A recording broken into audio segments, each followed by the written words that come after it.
మన దేశం మారాలనే ఉద్దేశంతో ప్రభుత్వాలు భూ కేటాయింపులు చేస్తూ వచ్చినాయి. అందులో భాగంగా ఈరోజు హైదరాబాద్ మహానగర పరిధిలో దాదాపు 20 పైచిలుకు పారిశ్రామిక వాడలున్నాయి. అందులో ముఖ్యమైనది కుత్బుల్లాపూర్ నియోజకవర్గంలోని ఈ జీడిమెట్ల షాపూరి ప్రాంతంలో ఉన్న ఈ పారిశ్రామిక వాడ. ఈ ఇండస్ట్రియల్ పార్క్ ఏదైతే ఉందో దశాబ్దాల కింద ఏర్పడ్డ పార్క్.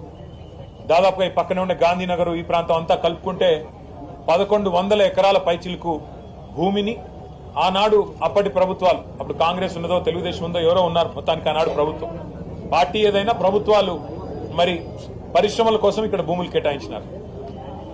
అప్పటి పరిశ్రమకు భూములు కేటాయించినాడు సబ్సిడీ ధరల మీద. అంటే మార్కెట్లో ఎకరం ₹1 ఉంటే కేవలం 10 లక్షల రూపాయలకి 12 లక్షల రూపాయలకి ఆ రోజు అప్పుడున్న పారిశ్రామికవేత్తలకు ప్రభుత్వాలు అందజేసినాయి. ప్రభుత్వాలు ఎప్పుడైనా భూములు ఇచ్చేది ఎందుకు పరిశ్రమల కోసము, తక్కువ ధరకు చౌక ధర కంటే కేవలం ఉద్యోగ కల్పనకి, అట్లాగే ఆ ప్రాంతంలో ఎకనామిక్ యాక్టివిటీ జరగాల, 3 పూటల కార్మికుడు కూడా రక్షించుకునే పరిస్థితి ఉండాలని ఇస్తారు. అట్లాంటిది ఈరోజు ఈ ప్రాంతంలో మొత్తానికి నగరం విస్తరిస్తూ పోయింది. విస్తరించిన తర్వాత ఇవాళ మొత్తం ఈ పారిశ్రామిక వాడలన్నీ హైదరాబాద్ లో కలిసిపోయినాయి. హైదరాబాద్ విస్తరించి ఈ పరిశ్రమల అవతలు కూడా ఔటర్ రింగ్ రోడ్ దాకా హైదరాబాద్ విస్తరణ జరిగింది. ఒకటి వాస్తవం, మరి కేసీఆర్ గారి ప్రభుత్వం కానివ్వండి, అంతకు ముందున్న ప్రభుత్వాలు కానీ విపరీతంగా భూముల ధరలు హైదరాబాద్ విపరీతంగా పెరిగినాయి.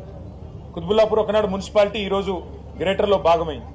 కాబట్టి ఏం జరిగింది, ఆనాడు ఒకరోజు ₹1000 గజం ఉన్న స్థలం ఈరోజు ₹1,00,000 రూపాయలు ఈ ప్రాంతంలో స్థలం, గజం స్థలం పలుకుతా ఉంది. అంటే ₹1,00,000 వేసుకున్నా 50 కోట్లు ఎకరానికి, 1,50,000 వేసుకుంటే 75 కోట్లు ఎకరానికి. ఆ అంత ఖరీదైన స్థలం ఇక్కడ 1100 ఎకరాల స్థలం. అంటే కనీసంగా వేసుకుంటే 50,000 కోట్ల మార్కెట్ ధర చూసుకుంటే 50,000 కోట్లు. కొద్దిగా హయ్యర్ సైడ్ 1,50,000 వేసుకుంటే 75,000 కోట్ల ఆస్తి ఈ ప్రాంతంలో ఈరోజు ఇక్కడ ఈ 1100 ఎకరాల పారిశ్రామిక వాడ రూపంలో ఉంది.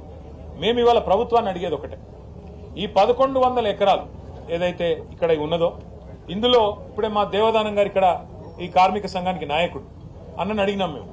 అన్న మరి ఇక్కడ ఇండ్లు ఉన్నాయా? ఇందిరమ్మ ఇండ్లు అన్నారు, ఇండ్లు లేవు, ఇంకా కట్టలేదు. ఈ 2 ఏళ్లలో ఒక ఇల్లు కూడా హైదరాబాద్ లో కాంగ్రెస్ ప్రభుత్వం వచ్చినాక కట్టలేదు. ఎందుకు కట్టలేదు అంటే స్థలం లేదు అంటారు. పోనీ ఈ ప్రాంతంలో పిల్లలు ఆడుకోవడానికి ఏమైనా పార్కులు ఉన్నాయా? అవి కూడా సరిగ్గా లేవు, ఉన్నాయి కానీ సరిగ్గా లేవు, ఇంకా కట్టాలి, కట్టవచ్చు. పోనీ ముఖ్యమంత్రి గారు అంటున్నారు యంగ్ ఇండియా స్కూల్స్ కడతాము, అంతర్జాతీయ ప్రమాణాలతో కడతాము అని. ఒక 25 ఎకరాల్లో ఇవాళ ఇక్కడ తీసుకుంటే ఒక యంగ్ ఇండియా స్కూల్ కట్టవచ్చు. లేదు పక్కనే ఉన్న నియోజకవర్గానికి కూడా లేదు అనుకుంటే కూకట్పల్లికి కూడా ఇక్కడే బ్రహ్మాండమైన స్కూళ్లు, ఒక 4-5 స్కూళ్లు ప్లాన్ చేయవచ్చు, వేలాది మంది పిల్లలకు అవకాశం ఇవ్వచ్చు. అది కూడా చేయరంట. పోనీ ఇందిరమ్మ ఇండ్ల కోసం ఈ 1000 ఎకరాలు 1100 ఎకరాల్లో ఒక 500 ఎకరాలు తీసుకొని హైదరాబాద్ లో ఉండే పేదవాళ్ళకి చాలా మందికి ఇక్కడ కట్టించి ఇవ్వచ్చు. అది కూడా చేయరంట. మీరు చూశారు మన జూబ్లీ హిల్స్ లో ఆఖరికి బొందల గడ్డలకు కూడా జాగలేవు, గ్రేవ్ యార్డ్ శ్మశాన వాటికలకు జాగలేవు.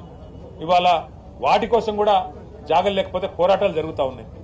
అట్లాంటి ఈ పరిస్థితుల్లో హైదరాబాద్ మహానగరంలో పార్కులకి స్థలం లేదు, పార్కింగ్ స్థలం లేదు, శ్మశాన వాటికకి స్థలం లేదు, పేదవాళ్ళు ఇల్లు కట్టుకోవడానికి స్థలం లేదు, స్కూల్ కట్టడానికి జాగలేదు, అట్లాగే రోడ్డు విస్తరించాలంటే జాగలేదు.